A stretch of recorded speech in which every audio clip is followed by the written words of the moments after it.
and welcome to Levant TV headlines.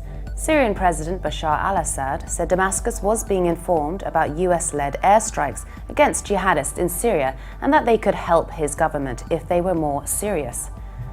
5 bombs have exploded outside police stations in Egypt's second city of Alexandria, wounding 10 civilians. The Prince of Wales will be visiting Riyadh to meet Saudi's new King Salman on the latest leg of a 6-day tour of Middle East countries.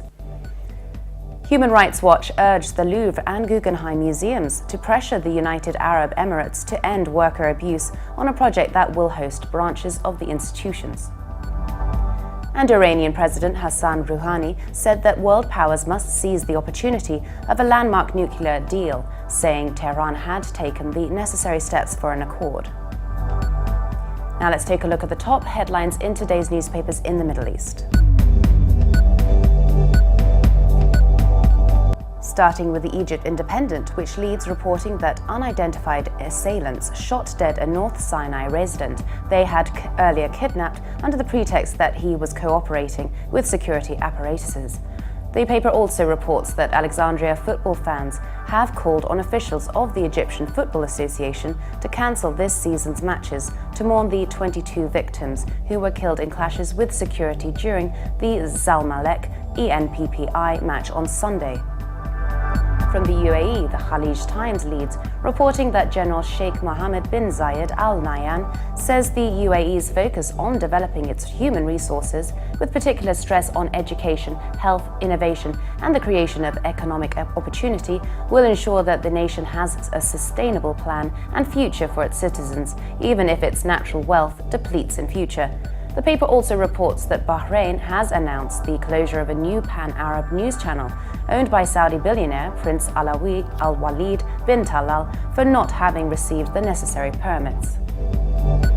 From Lebanon, the Daily Star leads, reporting that a long-delayed security plan for the northeastern Bekaa Valley will likely be implemented by the end of the week by a joint force of the Army, Internal Security Forces and General Security. The paper also reports that security forces apprehended a suspected rapist in the South Lebanon village of Tahar Filsi after a young would-be victim managed to escape from him and alert the police. Now let's take a look at the top Middle East headlines from the UK papers.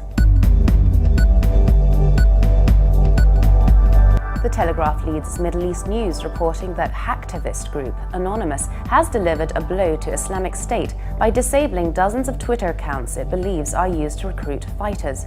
In an online post titled #OpISIS, the group lists the Twitter handles of 90 users it has taken offline and claims these are just some of the accounts removed by its team. The Independent leads its Middle East News, reporting that the Egyptian President Abdel Fattah el-Sisi enjoyed a heartwarming moment after his Russian counterpart Vladimir Putin presented him with a Kalashnikov during an official visit.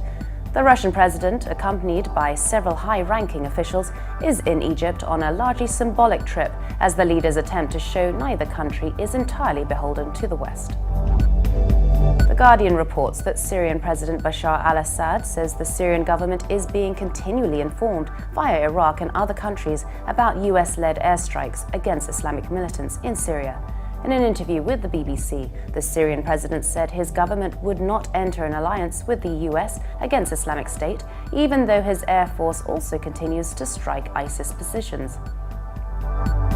Now let's take a look at the top Middle East headlines in the international papers. From Germany, the Deutsche Welle reports that Syrian Foreign Minister Walid al-Mualem said Damascus does not need outside help in its fight against Islamic State jihadists and criticized Jordan, which recently boosted its airstrikes within Syria.